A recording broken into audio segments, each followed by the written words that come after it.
أعوذ بالله السميع العليم من الشيطان الرجيم. بسم الله الرحمن الرحيم. الحمد لله صلى الله وسلم وبارك على نبينا محمد وعلى آله وصحبه وسلم تسليما كثيرا إلى يوم الدين وبعد.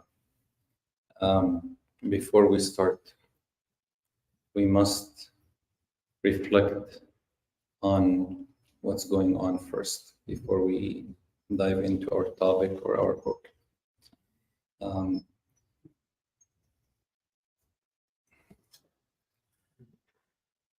If you wake up in the morning and you heard news that Mecca, may Allah subhanahu wa ta'ala protect Al-Kaaba and Al-Masjid Al-Haram. If you wake up in the morning and you hear that Al-Masjid Al-Haram is under attack, and people who have been to Al-Masjid Al-Haram in Medina for Umrah or Hajj, if you wake up in the morning and you find that the Kaaba was destroyed, and there are people who are causing harm into Al-Masjid Al-Haram with all the filth that is you could imagine in this dunya, what would your reaction be? Anybody has any reaction? They would at least care. Yeah. What's happening now is as equivalent as if this was on Mecca and Medina. And I'm not here to tell you the news. You've been watching the news for a few days now. And Palestine and Gaza, Palestine is not just a place. It's not just a country that belongs to the Arab or to a group of people. Palestine is a country of every Muslim. The Masjid Al-Aqsa is one of the three masajid that the Prophet ﷺ has mentioned not to travel with an intention to pray except to those three, Al-Masjid Al-Haram, Al-Masjid Al-Nabawi, and Al-Masjid Al-Aqsa. So Al-Masjid Al-Nabawi and Masjid Al-Aqsa is as sacred as Al-Masjid Al-Haram. Same behaviors of Muslims if they wake up in the morning hearing that Al-Masjid Al-Haram is under attack. Should be the same feeling toward the Masjid Al-Aqsa. And we care because we're Muslims. And of course, nowadays the media plays a great role in presenting truth as falsehood and falsehood as truth. Okay, they're able to convince you, and you see now with the recent attacks and incidents, they have no problem killing civilians and thousands of people, children, women, no issue. Their minister came out calling them animals, cutting off electricity, water, food. No problem. That's normal to the East and the West. But on the other hand, if anything happens on the other side, then the whole media, the Biden came out and said, we need to be clear, we're 100% supporting, and so on and so forth. And this is what Allah subhanahu wa ta'ala said, Al-mu'minuna ba'duhum awliya'u ba'd. The believers, they are allies with one another. And the disbelievers and the hypocrites are allies with one another. Normal. So it's a normal behavior that is expected. But as a Muslim individual, our obligation toward our brothers and sisters is what I always say, not just the support, the emotional support, but the sincere support to the capacity that you're able to and capable of. Okay? I personally I came up with a suggestion. I don't know what you guys think. This Thursday, we could do an after Maghrib event, emergency event, we'll call it, to read a book called The Virtue of Al-Masjid Al-Aqsa, or the sacred land of Al-Aqsa, Al-Quds. Okay? And this book by Diyauddin al-Maqdisi, he was actually one of the soldiers of Salahuddin al-Ayyubi, who conquered Al-Masjid Al-Aqsa and gained it back after 90 years. Al-Masjid Al-Aqsa was under occupation for 90 years. But at that time, not even adhan was allowed to be called. Till Salahuddin al-Ayyubi came and he freed Al-Masjid Al-Aqsa and fought into many wars with the Crusaders and others. So Diyauddin al-Maqdisi was a child who migrated away from Palestine and back to Palestine with Salahuddin as one of the soldiers, and he wrote this book, The Virtues of Bayt al-Maqdis, Fada'il Bayt al-Maqdis. And he collected about 60 ahadith into the virtues of Bayt al-Maqdis. So I thought of reading it maybe on Thursday, if you guys are ready.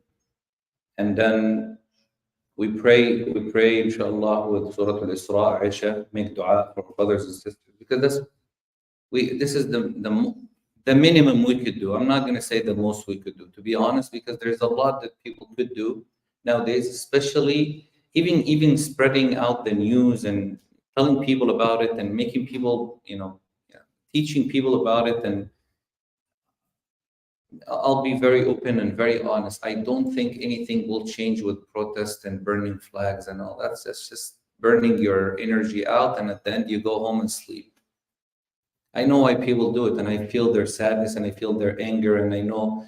But at the end, then what? What's if we raise the flag saying free Palestine, then we go home, we don't do our salah. If we raise a flag, then we go, we're not even connected to what we're saying. Nothing will be gained back except by the victory of Allah subhanahu wa ta'ala. I don't know how many of you guys have my Instagram. Oh, mashallah, good. Only one person. Alhamdulillah. I have enough followers, alhamdulillah. But, there's a post today that I really liked from Shaykh al-Mujahideen, one of the fighters at the time of the when Italy invaded Libya, Sheikh Ammar al-Mukhtar. You guys have watched the Line of, what is it called? The Line of the Desert? Yeah, you watched the movie. Sheikh Ammar al-Mukhtar, somebody asked him, they said, yeah, Sheikh, how could we defeat them? They have airplanes, they could do like air forces, very strong air, they could shoot at us anytime, they could strike at any moment. He said to them, these planes that they have flies under the throne of Allah or above the throne of Allah? So they told him, no, of course, under the throne. He said, alhamdulillah, we have the power of who's above the throne. Okay, so his power is more than their power. But the moment of iman and faith in the victory of Allah subhanahu wa ta'ala, and also the happiness for the victory, even if it's partial victory. And this is a sign of hypocrisy, by the way. Those people who only come out and they shout, they're never happy with anything that the Muslim ever achieved. Those people they're always down. No optimistic, nothing. There's not even 1%. They have, or they don't like to see that happiness in the face of, the first day when I woke up on Saturday and saw the news, the first thing that captured my mind is when I was, how old was I? 9, 8. And my dad was carrying me on his shoulder, walking out in a protest in Egypt because of Muhammad al-Durra. And you guys were too young to remember, but we know who's Muhammad al-Durra, the famous child who was hiding behind his father, and they shot him. His father's still alive. That picture was firing up. Like at that time, when people saw it, and subhanAllah, I just remember that day, and I said, look, 20 years later, you're waking up on a news like that, but not that they're getting attacked, now they're doing attack. They're not the one being defeated. And subhanAllah, it's rotation of the days. It is rotation of the days. وَتِلْكَ الْأَيَّامُ نُدَاوِلُهَا بَيْنَ النَّاسِ. Allah subhanahu wa ta'ala made it like that. Nobody ever gains victory at all time or defeat at all time. But the problem is, do we really deserve the victory of Allah subhanahu wa ta'ala? And we should be part of it. Salahuddin al-Ayyubi rahimahullah ta'ala and Sa'd ibn Abi Waqqas, he used to, in the battle of Yarmouk al-Qadisiyah, when he passes by a tent and he finds the soldiers sleeping at night, and he tells them, he says that, he looks at this tent and he said, I'm afraid that defeat will come from this tent. Then when he sees another tent of soldiers praying all night, he says, I hope that the victory of Allah will come upon us from this tent. And we just do our part. And the part that we have to do, honestly, is sincere dua. Okay, they tell you they don't need anything from you. They just need your dua, your supplication. If you can't even give that, then we have reached a level of weakness that there is no other defeat after that. If you're defeated emotionally, then it's done. Can't even raise your hand and make dua. Just at night, wallah, before you sleep, 2 rak'ah between you and Allah subhanahu wa ta'ala. You don't have to be in a masjid, you don't have to be in public. Just feel their sadness. Look at what happened today, the airstrike today in Gaza and yesterday.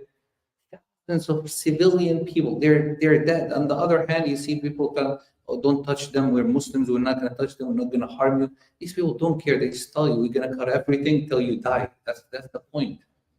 The woman came out screaming because her son was taken captured, and she said, just kill them, destroy them. No problem. This is how they think of their life is worth nothing. That's Gaza. But the others, oh, their life is sacred. So the most that they ever need from you is your dua. Wallahi, qiyamul layl, 2 rak'ah. Coming together to support. Do what you can. Now we have the tools of media. We need to work on. Because we can't just be back, we can't be behind on everything. Muslims are. We wait till we become what? We're reacting to every event now. We never the lead. And those, subhanAllah, look, with little tools, they've been planning it. This is the preparation that Allah said. Every preparation, your study is a preparation. Lista'dad, economic-wise, educational-wise, everything. We have to prepare from all means. We need engineers, we need doctors, we need people who could help with we need those minds. Muslim minds are willing to help and support and put effort into raising this ummah from the level of defeat that they're in today. So if you guys are ready, I think we should do it on Thursday. Okay? Thursday after Maghrib, we'll start reading the book, Fada'il Bayt al-Maqdis, the virtue of Bayt al-Maqdis. We should be able to finish all 60 hadith, because some of them are weak, and some of them we could skip. And the point of this reading is that we hope from Allah subhanahu wa ta'ala to make this recitation and this reading those virtues as an encouragement to our heart to connect more to Palestine and Masjid al-Aqsa, that Allah blessed. It's not our choice. Okay, Allah subhanahu wa ta'ala chose places, times, people, okay? And Allah subhanahu wa ta'ala chooses and favors whom He wants. Allah chooses the Prophet, He makes the best among them, Muhammad sallallahu alayhi wa sallam. Allah subhanahu wa ta'ala chooses places, and then He chose Mecca and Medina and Al-Aqsa to be. Allah chooses the months, He creates them, and He chooses Ramadan and the Allah. It's Allah subhanahu wa ta'ala, وَرَبُّكَ يَخْلُقُ مَا يَشَاءُ وَيَخْتَارُ. Allah is the one who creates, and Allah is the one who chooses. So when Allah gives virtue to something, that means He honored that thing. Okay? We always talk about places, Syria, Kashmir. We spoke about what happened in Afghanistan. We spoke about the attack that happened in. We speak about every country, but Al-Quds and Al-Masjid Al-Aqsa is special. It has to be, because it's not just a place that is being attacked. It's a holy place, sacred place, religious place that is being taken away from the Muslims by force, and it's being attacked. So it's carrying both. And we are commanded by Allah subhanahu wa ta'ala to take those places as sacred places to respect and to honor, to a point that we travel with an intention of salah. So I'm going to do that inshallah on Thursday after Maghrib. And I'll send you the book inshallah. Alhamdulillah, I found the translation of it. Shaykh sent it to me today. So we'll do a reading of it inshallah. And we'll comment on the hadith. And we hope that this is, I just feel bad saying that this is all we could do, but this is the least we could do. Okay, to come together in the masjid of Allah, the house of Allah, raising our hands together, reading this book inshallah, as a mean, as a tool, as a mean for our dua to be accepted, that we're reading the hadith of the Prophet sallallahu alaihi wasallam, where the barakah and the blessing comes upon us, and then we raise our hand after that and make dua for them inshallah. So anyone who could attend on Thursday, let's do it, inshallah. I'll send you the book. If you could print it, print it. If you can, just bring it with you on your phone. We would read it, comment on it, inshallah.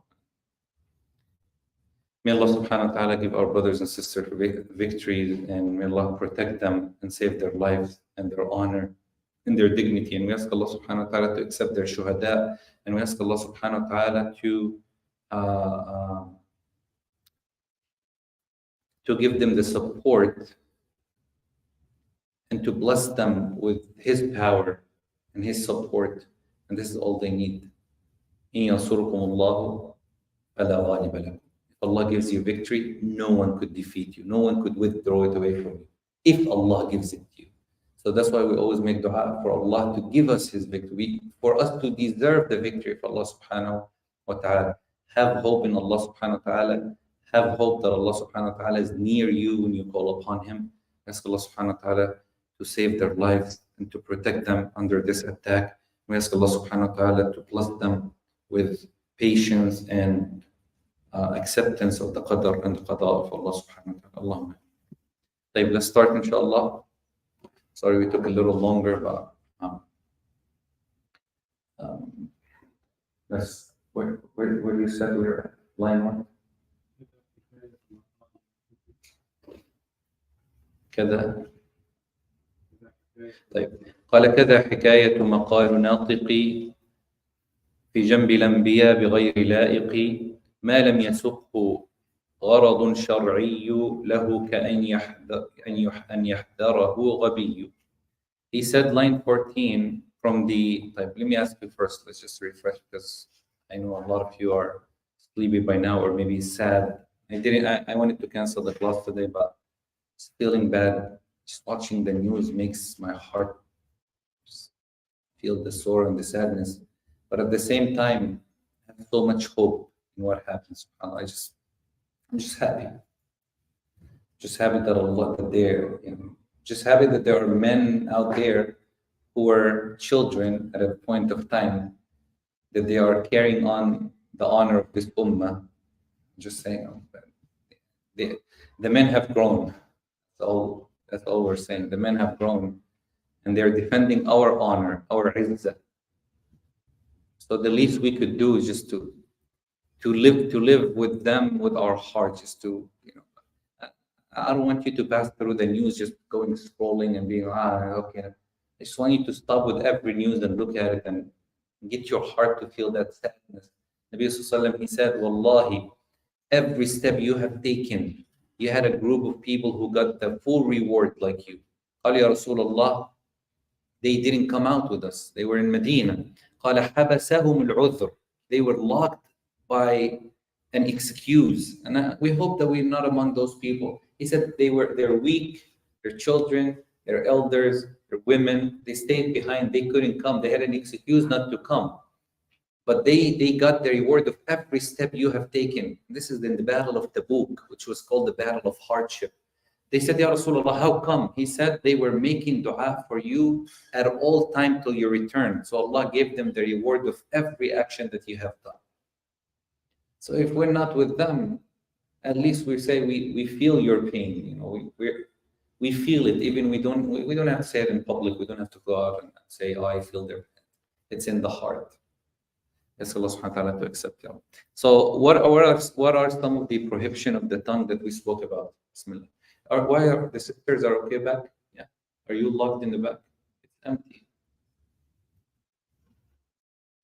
Bismillah. What is the first prohibition of the tongue that we spoke about? Yeah.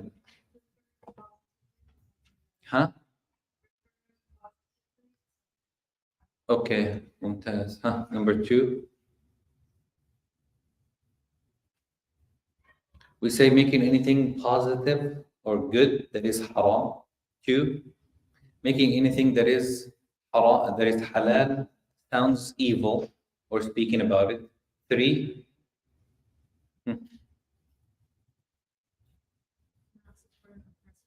not supporting the oppressor. Allahu Akbar. That's actually related again to the same topic. Okay. Not supporting the oppressors. Okay, and speaking out against the oppression. Speaking out against the oppression. So Prohibition of the tongue is not to let your tongue slip and stand, as we said, the last thing I remember we said, if we cannot stand with the truth, then at least we should not side with falsehood. Okay?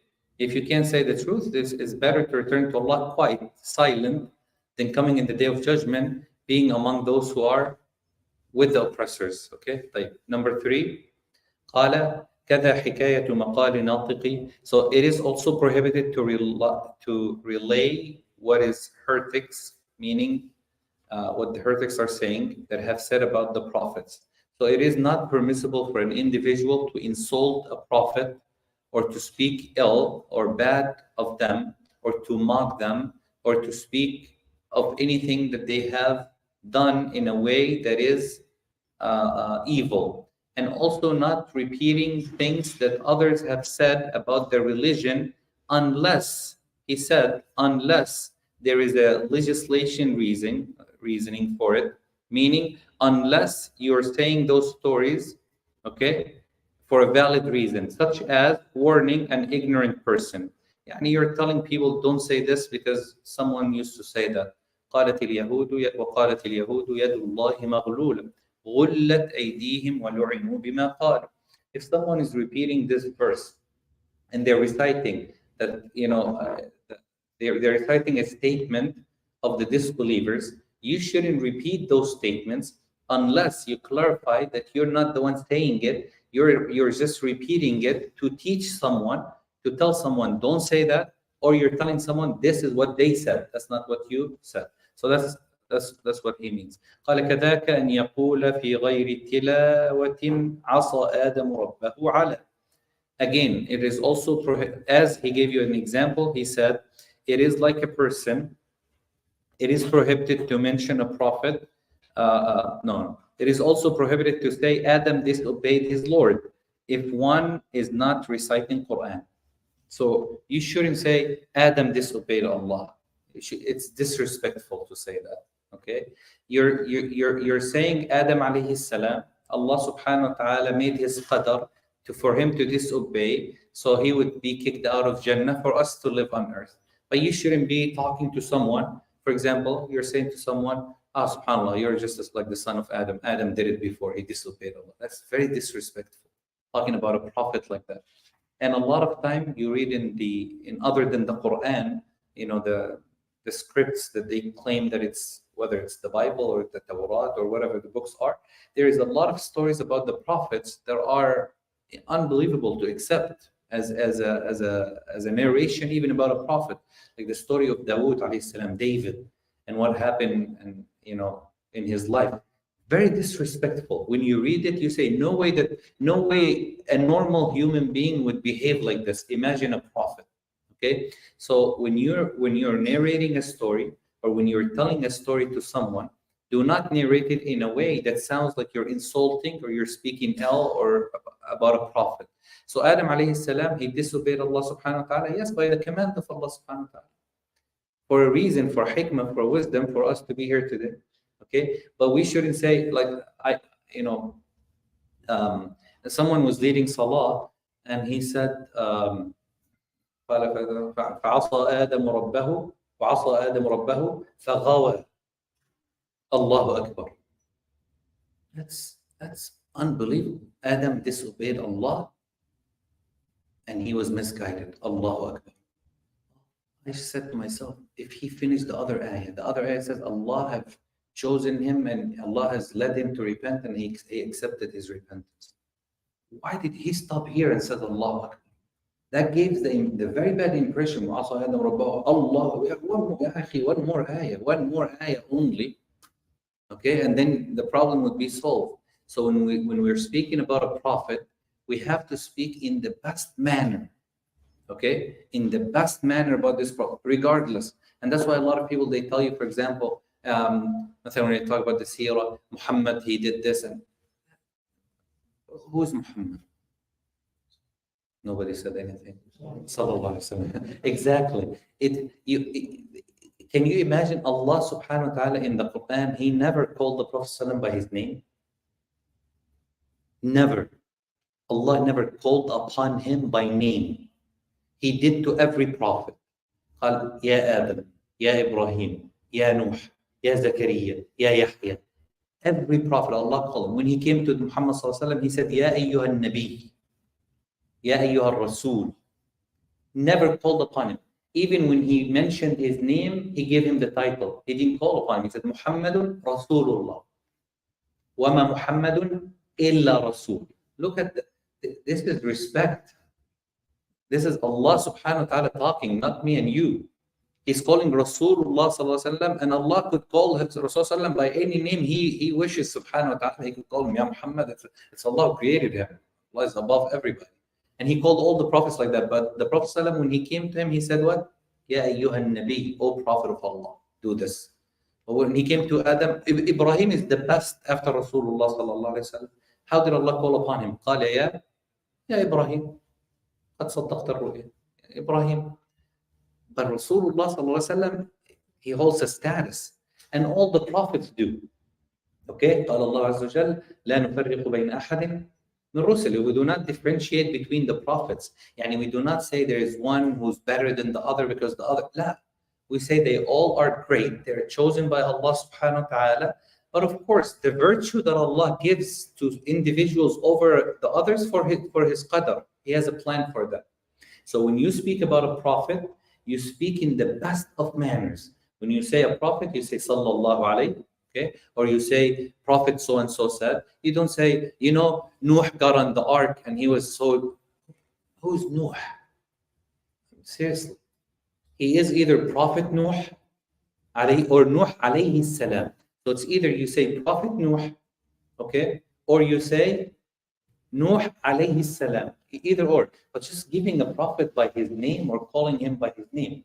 That's one. Two, the stories about the prophet, you must investigate. Not every story that you hear is true. There's a lot of weak narrations when it comes to the story of the prophets. Okay? Because they have done certain things that it's impossible to believe upon a prophet. So you have to make sure, is this story correct? Did he really do that?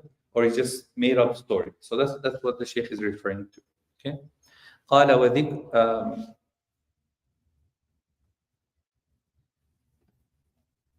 قال كذاك أن يقول في غير تلاوة عصى آدم ربه على يعني سبحانه وتعالى على كل شيء. قال وذكر أن لاقى نبي كدر ما لم يكن راويا أو مذاكرا للعلماء ونحوهم ممن لا يخاف إن يسمعه أن يضل. He said, such as you do not mention a story of a prophet and what he went through, except if you're discussing it as narration, like Ayyub alayhi salam. Ayyub alayhi salam, some narration said that he got sick for how many years? 80. Okay? About the story that his wife couldn't even handle him and his children left him and all that, it's not true. And when you mention it, you say, if you guys don't follow Allah's command, you're going to be like, what do you mean? He's a prophet that Allah tested with sickness for a reason. So you shouldn't use him as an example to warn people from something that he's not there for that. Okay? You understand that? So he said, unless you're narrating the story, like if I'm telling you the story of the prophet, we would have to talk about Ayyub's sickness and what happened to him and how people stopped visiting him because it was so long. When you go visit someone who's sick at the hospital, if you had any family member, may Allah protect all your family members, Allahumma ameen. If you have any family member and they get sick, you go visit them first day, second day, third day, then you start getting a little bored. Okay, if they're in coma for like a month, you won't go every day. You'll go every other day, then every week, and then then if they're longer, then people might not go at all. So that's a lesson we could take. But this is not there for us to look down upon a prophet or speak ill of a prophet. He said, unless you're speaking to scholars or someone of knowledge, and you shouldn't mention to someone if you're afraid that this person would misunderstand. Okay? And this is the case that you should always take in your life. Do not speak to someone of something, even if it's true, that you think his mind cannot accept or adore. Okay? You understand? Abu Hurairah radiallahu anhu, he said, I have so much knowledge, if I would just spread, it will cause a lot of fitna. So I like to keep it because I know a lot of people would not understand.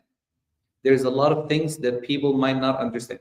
Like when you start, like in fiqh, for example, there's a lot of topic in fiqh that are very sensitive. And when I say sensitive, not sensitive because it's haram to talk about. It's if you start speaking about it, it might cause more harm than benefit because people might not understand your point. If you're holding an opinion that is valid, I'm not talking about non-valid opinion. I'm talking about an opinion that is valid, but it's very strange. Like for example, if three says one thing of the scholars and one, because we have four madhab, and one of the fourth says otherwise. And we agree that the three are more strong because their evidence are strong. But also the fourth has a point. If someone were to bring that opinion as a strange opinion and spread it among people, people might leave the masjid thinking that, oh, the Shaykh said today that this was halal. Or you know what? I actually found an opinion that he said it was, oh, final. Especially nowadays. Nowadays, a lot of people, they just want the fatwa shop. Wallahi, they're just waiting for you to say something, boom, they'll take it. Okay? You guys know what I'm talking about. I'm not going to mention names now. If you say something to okay, let's skip that part. I'm not into the mood of but the point is, do not tell someone something on behalf of Allah and His Prophet that they won't understand. Speak to people at their level. Ali ibn Abi Talib said, أَتُحِبُّونَ أَنْ يُكَذَّبَ اللَّهُ وَرَسُولُهُ. Why would you speak to people of matters that they would not understand, then they would disbelieve in what Allah and His Prophet said? Like they'll tell you, no way the Prophet would say that. Islam, you haven't taught them anything yet. You haven't taught them to respect Allah, to obey Allah, and you're bringing them these strange opinions. And there are opinions out there that you would find it very strange, especially if I'm in public. I like to be very careful. I wouldn't present all the opinions to people, to individuals, because I know there's one person who's sitting there. He just wants to hear one thing and act upon it and keep saying, oh, see, I told you, there's a way out. I'm not going to give you that way out because you're not doing it for a reason. You're doing it because of the desire. All right? That example is just kicking in my mind. La, in and out is not that. No, I'm talking about it. I was taught, okay. خلاص. قال وذكر ما بين الصحابة شجر إلا مبينا أنهم على بصر. Now, line 19 said, and you also do not, it's prohibited to mention what has occurred among the Sahaba, the companions of the Prophet, unless to clarify that they were on clear guidance. طبعا, we spoke about this in the Aqidah class. So for anybody who was not in Davis, I'm not going to repeat what happened between the Sahaba. Because what happened between the Sahaba, a person cannot speak about it unless they have two things. Anybody remember what are the two things? I made it as a rule. We said anyone who wants to speak of the fitna of the Sahaba, they must have two things before they speak about what happened between the companions. Like, first, let me just go back. Do you know what happened between the companions? Oh my God. Okay, I won't blame the people that I see for the first time, but the people who have been here in Davis 20 years now. You guys know what happened between the companions, yeah? The fight that took place between Ali radiallahu anhu and Muawiyah, the fight that took place between Ali and Talha and Zubayr, the disagreement and the dispute that took place, that they fought one another and they killed one another. They fought in wars. So people cannot speak about this era of time unless they have two things. One is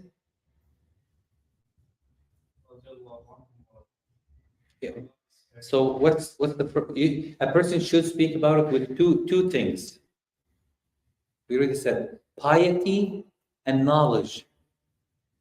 Piety and knowledge. You have to be pious, knowing that these Sahaba, Allah is pleased with them, regardless of what they did. Allah accepted them. Radiallahu anhum. They are accepted by Allah. Allah subhanahu wa ta'ala already granted them Jannah.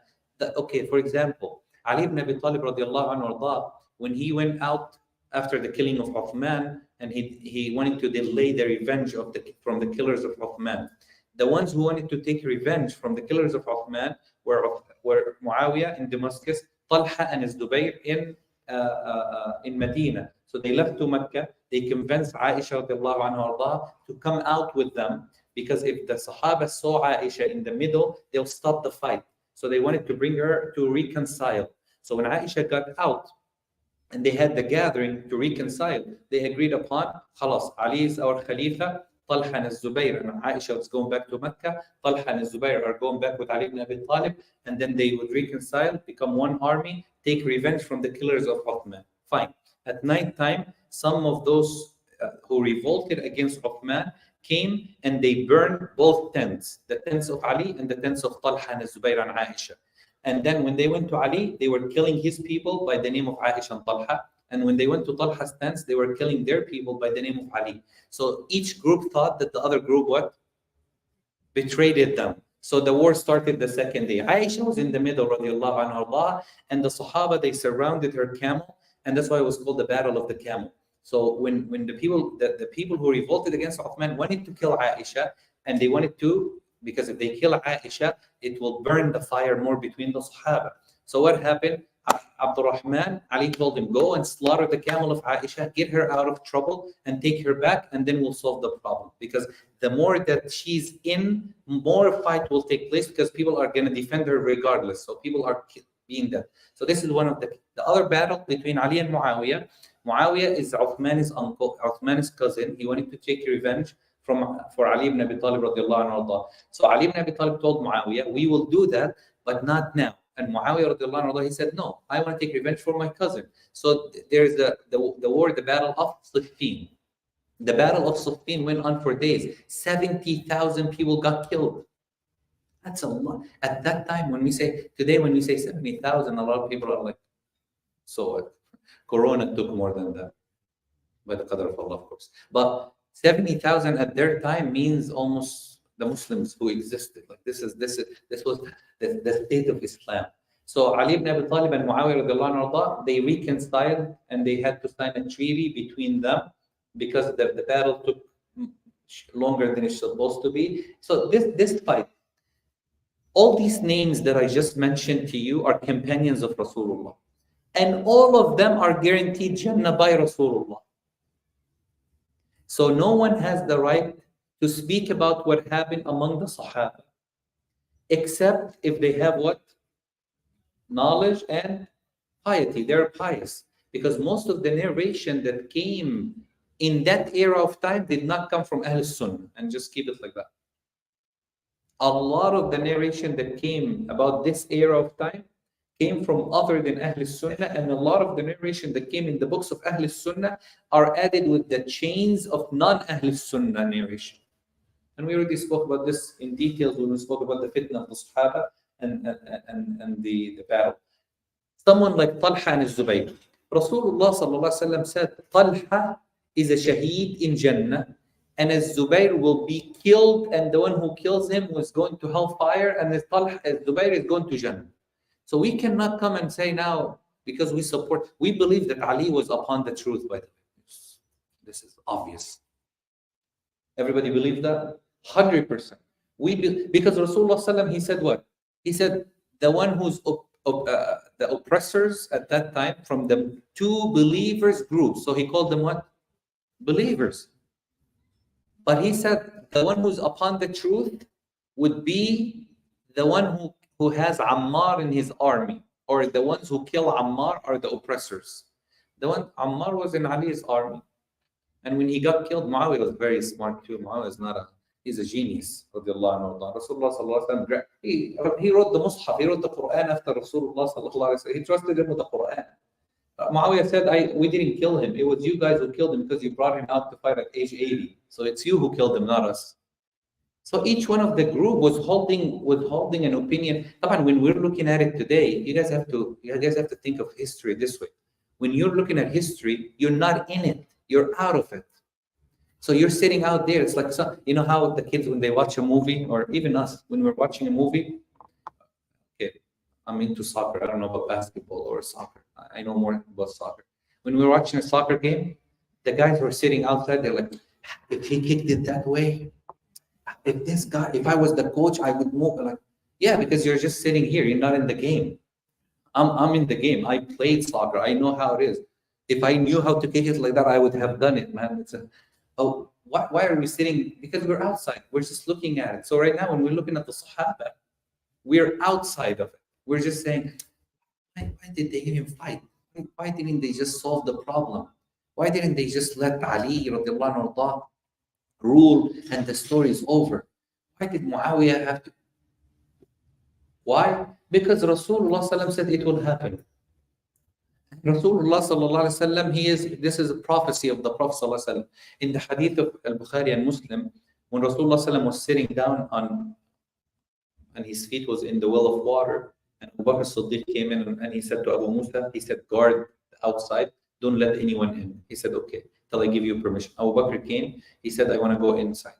He said, Ya Rasulullah, Abu Bakr wants to go in. He said, give him permission and tell him that he's granted Jannah, period. So Abu Bakr is where?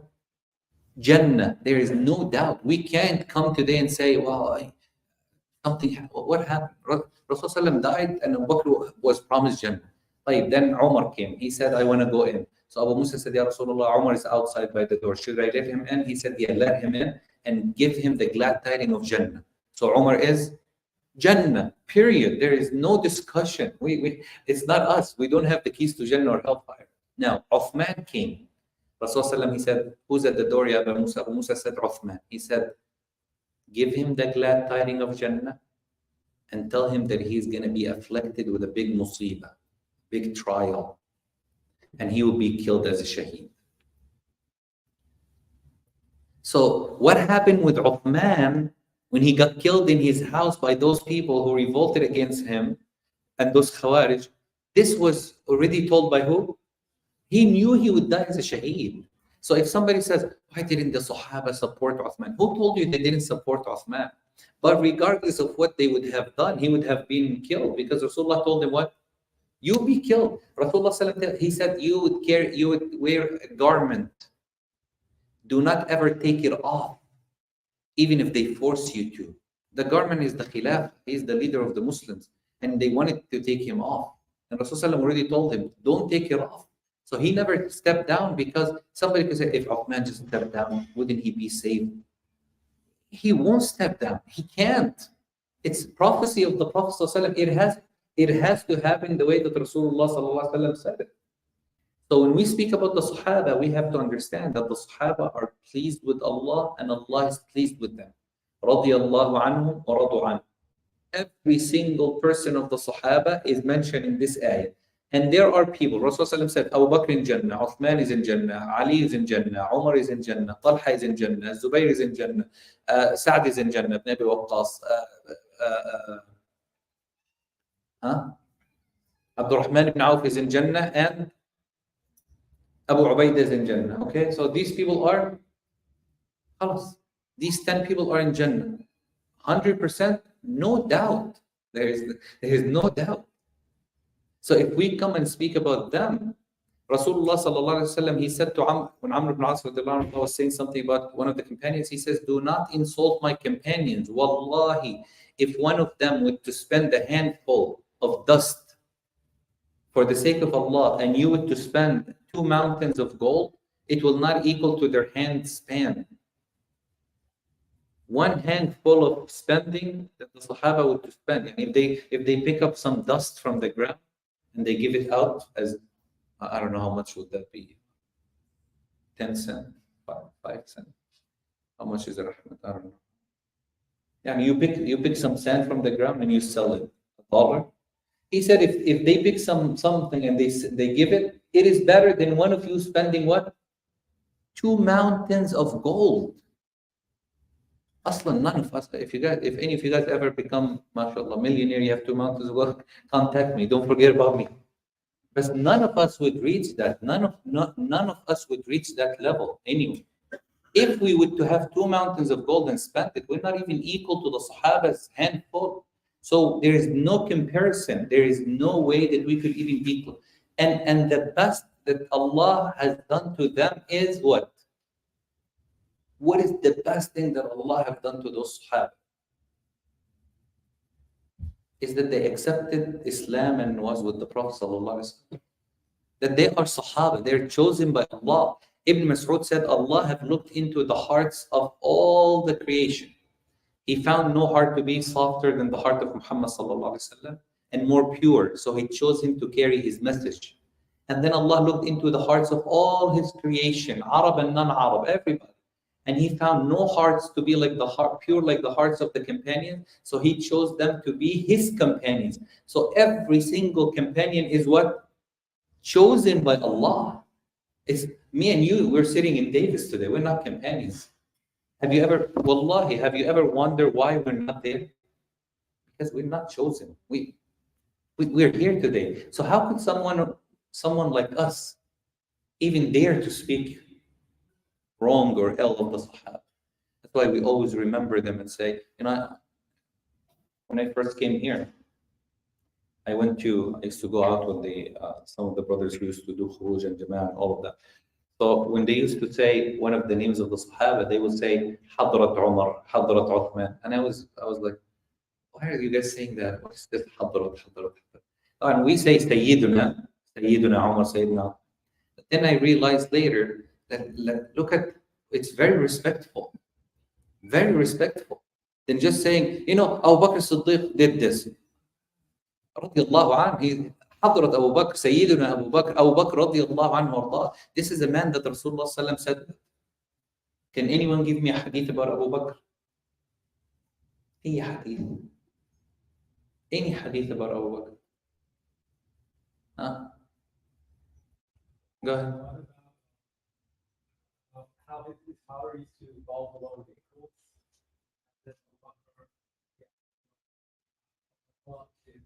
He said anyone does it out of arrogance but you? Okay. Huh? The Iman. Rasulullah said if you bring the Iman of Abu Bakr on one side of the scale and the rest of the Ummah till the Day of Judgment, that's all of us from the time of Abu Bakr. If you scale his Iman and all of our Iman, his Iman would overweight and overcome all our Iman. Can you imagine that? That's one person. His Iman is more than any of us. So how could someone come today who's not even, he doesn't even know how to perform wudu correctly? They're speaking about Abu Bakr Siddiq. Come on. Umar ibn Khattab radiallahu anhu, Rasulullah said, if there was a prophet after me, it would be you. If there is any inspired person in this ummah, it wouldn't be anyone but Umar. How could someone dare to talk about Umar? Uthman, Rasulullah told him, he says, you're the most shy, that the angels are shy and modest of you. And he says, Wallahi, Uthman is a shaheed and he's granted Jannah and he has nothing upon him that he could do whatever he wants after today. How could someone speak about Uthman? Ali ibn Abi Talib Rasulullah told him, you are like my brother and he loves Allah and Allah and his Prophet loves him. No, Allah and his Prophet, we all love Allah and his Prophet. But Allah and the Prophet guaranteed love to the person was Ali ibn Abi Talib radiallahu anhu. How could someone hate or dislike or disrespect Ali ibn Abi Talib? And all the Sahaba radwanullahi alayhi. They are the reason we are here today. They are the ones who carried the Quran, the revelation of Allah to us. So we have to know their rights, respect them, honor them, love them. Loving the Sahaba is part of Iman. Like loving Ahlul Bayt is part of Iman. And by the way, Ahlul Bayt are Sahaba. This is what people don't understand. When we say Sahaba, Ahlul Bayt are included in the Sahaba. They are companions. They are the Ahlul Bayt, the family of the Prophet. And they're also Sahaba of Rasulullah sallallahu alayhi wa sallam, the wives of Rasulullah sallallahu alayhi wa sallam. Someone like Aisha, how could someone speak about Aisha radiallahu anha when Rasulullah sallallahu told her clearly, you are my wife in dunya and akhirah. So if someone claims that Aisha radiallahu anha is not going to Jannah, you're claiming that the Prophet is not going to Jannah. Or else how are they going to be married? Doesn't make sense. And Rasulullah told her, you are my wife in dunya and akhirah. When he was asked who do you love the most, he said Aisha. Then he said among men, he said Abu Bakr.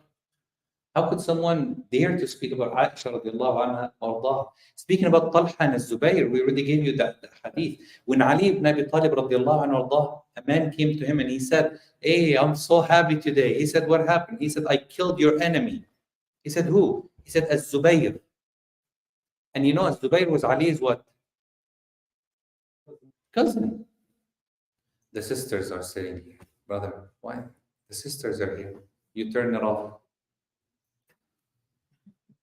لازم ما هو لازم التاتشز دي تمام. What were we? His cousin Zubayr. Do you know what he said? He said, I hope you understand that the Prophet ﷺ said, بشر قاتل ابن صفية بالنار. He said, Rasulullah said, give the glad tidings of hellfire to the person who kills the son of Safiya, that's Zubayr. So when he came to Ali, so happy because he was in Ali's army, and he said, I killed your enemy. He said, you're going to hellfire. So he told him, this is what I deserve? I kill the people who kill you, and you tell me I'm going to hellfire? He said, not me. Rasulullah said, tell the person who kills the Zubayr that he's going to hellfire. Very simple. Ali ibn Abi Talib took Talha on his lap, and Talha was killed in the battle of the camel. And he took him on his lap and he was wiping the dust over him, and he used to kiss him and he used to say, Wallahi, I never wanted this to happen, and inshallah we will be among the people that Allah has promised Jannah ala surur mutaqabilin. We will be facing each other on beds in Jannah. Sorry for what happened here in this life, we'll meet in Akhirah. That's it. They disputed, they had a problem. They're human beings. So anyone who speaks of the Sahaba should not speak of the Sahaba, especially the time of the fitna among the Sahaba and the conflict that happened, except if they speak with what? Piety and knowledge. If they're lacking one, then they're falling into the displeasure of Allah subhanahu wa ta'ala. So that's what the Shaykh said. No, also just to conclude that, knowing that they were human beings, meaning what? Every human being has shorts, faults, mistakes, okay? And they were not protected from sins. The Sahaba were not protected from falling into, they're human beings. They're not angels. The only ones who are protected from falling into sins are the prophets. Prophets don't sin, okay? Everyone else, every human being does. But the Sahaba, their mistakes compared to their righteous actions and good deeds are no comparison. You can't even compare. So when you look at their faults or their shortcomings compared to what they did, someone like Khalid ibn al-Walid radiallahu anhu, every inch in his body was injured in the battlefield with Rasulullah sallallahu alaihi wasallam.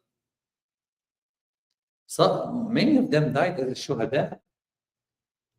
And not only shuhada who were granted Jannah.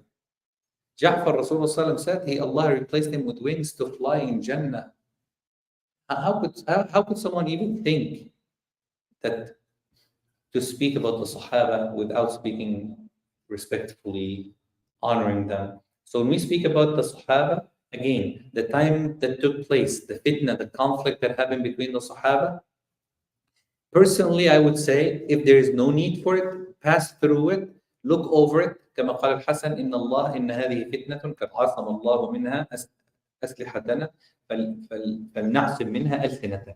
He said Allah subhanahu wa ta'ala has protected our swords from it, and we were not there. Okay. Even today, the conflict between the groups and the sects in Islam, okay, and between the Sunnah and the Shia and what happened with Al-Hussein. Okay, honestly, what happened with we were not there. We had nothing to do with Al-Hussein's killing. Wallahi al-Azim, we didn't live at that. We're not even born. Even our parents, our grandparents were not even alive. You're going back to blaming history. You're putting history on us. You're blaming us for something that we had nothing to do with it. تلك أمة قد خلت لها ما كسبت ولكم ما كسبتم. This is something that passed through, and Allah subhanahu wa ta'ala knows what every person did. I have no problem personally, to curse out loud in public those who killed the Hussein. No doubt. I don't even have a doubt in my heart that these people are cursed by Allah subhanahu wa ta'ala. Why not? But don't come and bring that on me today. Because I honestly have nothing to do with it. And none of the companions were involved in the killing of Al-Hussein anyway. Because people start getting mixed up between history, that they start going, they bring in people into the wrong places. Someone who died, 10 years ago, they bring him into the battle of, you tell him, hold on. The battle happened in 2020, for example. This guy died 1999. How was he in the battle? And even if you just read through biography, you would understand that this person had nothing to do with it. Some of the names mentioned in the story of Al-Hussein, these people died 3, 4, 5 years before the killing of Hussein. Khalas, this is history. We just learn about it because we want to know what happened, but move on. But we shouldn't learn about it to carry hatred or to say, oh, look who's right, who's wrong. We should have, if we were there, we would side with Ali, not would side with Talha and Zubayr. Who told you that Talha and Zubayr Aslan had an army? They didn't. They were involved into the situation because of what's going on at that time, trying to bring a solution out. Even Aisha, she never went out to fight Ali ibn Abi Talib. Wallahi, she never. She had nothing to do with the battle. She was in Mecca during Hajj, because Uthman got killed during Hajj time. She was in Mecca during Hajj. Talha and Zubayr. Zubayr is her brother-in-law. So when he went to her, he convinced her to come, and he said, just imagine if you come out and you Muslims see you, both groups would respect you. You're the wife of Rasulullah. When both sees you, they won't fight if you're there. And she said, okay, I will do it.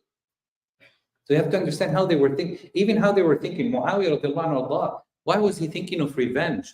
Because he hated Ali? He had nothing to do with Ali. It was the killers of Uthman. He said, this is my cousin. And Allah said in the Quran, the person who takes revenge is a person who's a guardian. And I'm his guardian. So I'm the closest to him. I should take revenge for my cousin, for Uthman radiallahu anhu. Ali ibn Abi Talib also wanted to take revenge. Remember the story, we mentioned it. But Ali ibn Abi Talib, his point was what? Let's delay the revenge. That's all. So when you speak about the Sahaba, speak in the best of manners.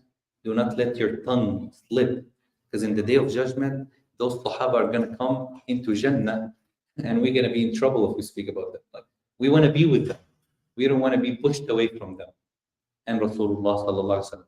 So inshallah, as I mentioned at the beginning, we will start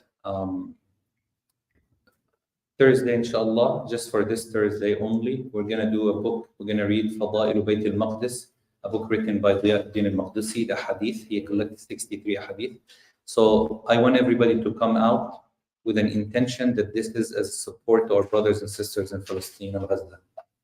So we're going to read those hadith for that purpose, seeking as a mean for Allah subhanahu wa ta'ala to remove that pressure away from them.